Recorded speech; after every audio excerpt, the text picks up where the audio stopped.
श्री केसराम जी चौधरी। माननीय सभापति महोदय, आज सदन में मांग संख्या 42 और मांग संख्या 45 पे चर्चा हो रही है। मैं आज दोनों एक दूसरे के परिपूरक हैं। अगर जल है तो जीवन है और जल है तो कल है। माननीय भारत देश गांवों में बसता है और करीबन 75% आबादी किसी न किसी तरह से खेती पर निर्भर है। ऐसे में भारत रत्न MS स्वामीनाथन ने भी कहा है, खेती विश्व में सबसे जोखिम भरा व्यवसाय है क्योंकि फसल का भविष्य मानसून पर निर्भर है और मानसून पे सारी चीजें अगर अरे भैया मैंने तो बोला नहीं, तू इसीलिए तो कह रहा हूं मैं कभी किसी प्लीज माननीय सभापति महोदय, राजस्थान में अगर कोई ये जल और वन दोनों एक दूसरे के परिपूरक है और अगर वनों की कटाई शुरू हो गई इसके कारण से आज बरसात भी कम हो रही है। और दूसरा मुख्य कारण है कि जो जल नदियों में सीपेज होता था उस सीपेज में से बजरी को अपने बिल्कुल खाली कर दिया तो ज़मीन में पानी भी सीपेज होना बंद हो गया। उसके कारण से अगर पानी नहीं है तो वन भी आप वृक्ष लगाओगे उसको भी पीने के लिए पानी की आवश्यकता होती है। तो मतलब मेरा कहने का उद्देश्य यह है कि हमारे यशस्वी मुख्यमंत्री जी ने जो घोषणा की है कि हम 7 करोड़ पौधे 5 साल में लगाकर इस राजस्थान को हरियाला राजस्थान बनाने की जो कल्पना की है, मैं उसकी भूरी भूरी प्रशंसा करता हूं। अगर वृक्ष लगेंगे तो निश्चित रूप से बरसात भी आएगी और बरसात आएगी तो नदियां भी बहेगी, नहरों में भी पानी आएगा। अगर वर्षा ही नहीं है, आज यमुना और गंगा में भी पानी की कमी होने लग गई है, तो हमें चिंता आज से करनी है। और निश्चित रूप से जो राजस्थान के मुख्यमंत्री जी ने जो चिंता की है, मैं उसकी प्रशंसा करता हूं कि अगर देश में हरियाली, राजस्थान हरा भरा होगा तो बरसात भी आएगी। जो 7 करोड़ पौधे लगाने की जो घोषणा की है उसकी पूरा राजस्थान प्रशंसा करता है। इस कार्य को सतत रखने के लिए मल्टी सेक्टर प्रोग्राम के रूप में मिशन हरियाला राजस्थान आरंभ करने की घोषणा की है। इस मिशन के अंतर्गत 5 वर्षों में लगभग 4000 करोड़ राशि व्यय करके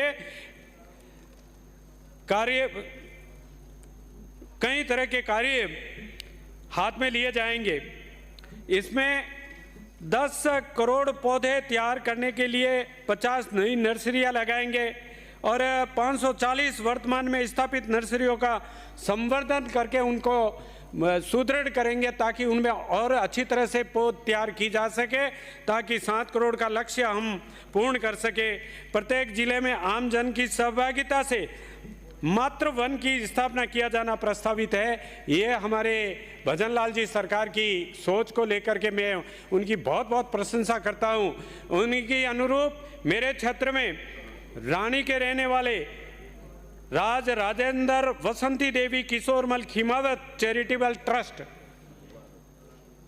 आप अपने सरकार वृक्ष लगाने की बात करती है मगर एक चैरिटेबल ट्रस्ट ने पूरे राणकपुर से लेकर के रामदेवरा तक और राणकपुर से लेकर नाकोड़ा तक रानी में आने वाला प्रत्येक रास्ता वृक्षों से ऐसा छटा लगा दी है कि सड़क के दोनों किनारों पर जब निकलते हैं तो उस किशोर भाई खिमावत को याद किए बिना कोई व्यक्ति नहीं रह सकता।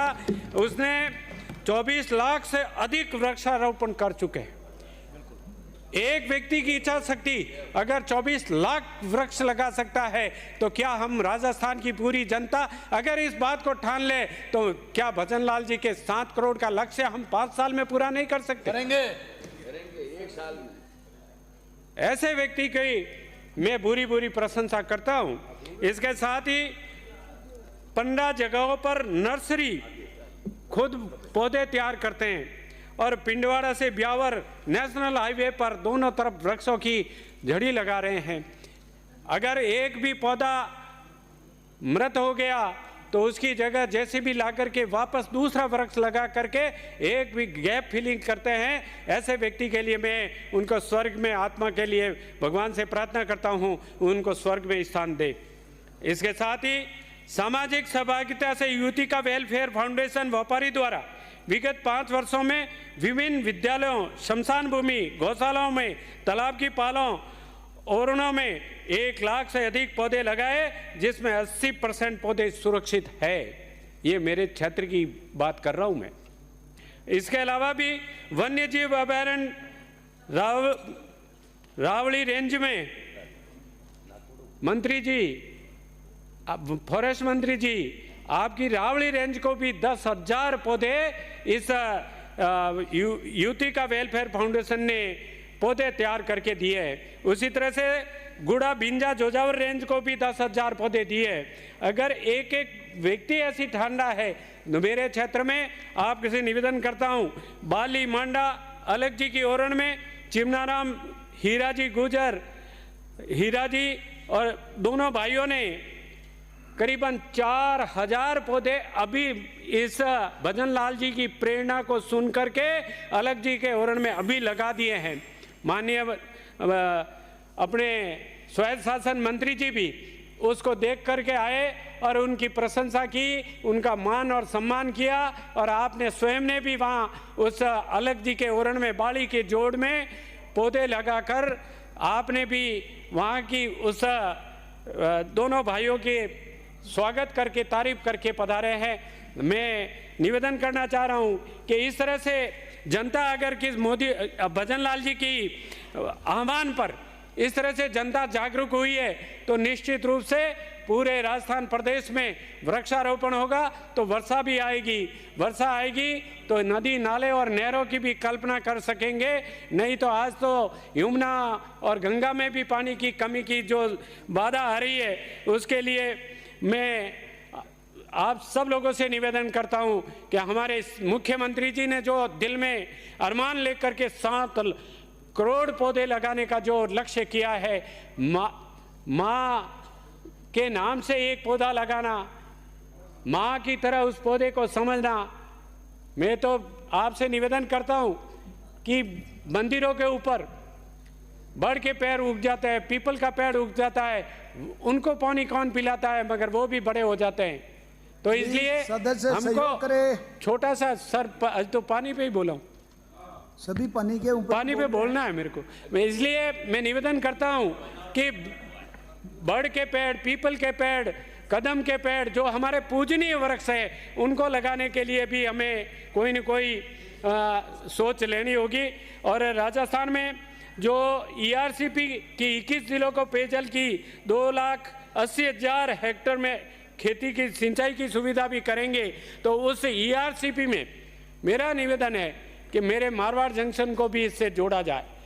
सापली की अगर तालाब में ERCP का पानी राजसमंद झील में छोड़ा जाएगा तो ये पानी अगर सापली के तालाब में छोड़ा जाए तो बयाना, अरे साहब मेरी थोड़ी 2 मांग ही तो बोल रहा हूँ। मेरे एक तो काली घाटी में माननीय रास्ते की सड़क की स्वीकृति देनी है, और दूसरी काजलवास की धूनी जो सिद्ध पुरुषों की 9 जिंदी समाधियां है, उनके लिए 2 किलोमीटर का रास्ता, उसमें डामर सड़क की स्वीकृति के लिए आपसे निवेदन करता हूं कि उसमें आप वहां की बावड़ी का पानी किसान लोग ला करके अपने पशुओं के बीमारी होती है। सभी सदस्यगण से प्रार्थना करता हूं कि अपनी मांग पहले रख दे, फिर आप भाषण दे, वो कोई बात नहीं, मगर जिसकी डिमांड है जो वो पहले रखेंगे तो आपका उसमें दर्ज हो जाएगा। आपके संगठन ने जो समय दिया है उससे अपन ज्यादा चलेंगे तो फिर सभी ऐसे मांगेंगे तो समय का हम पूरा पालना नहीं कर पाएंगे। माननीय सदस्य,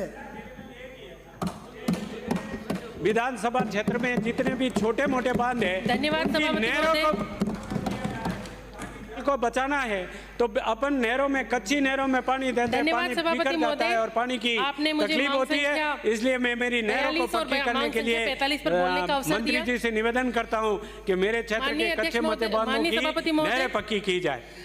जैसा कि सभी सदस्यों ने कहा।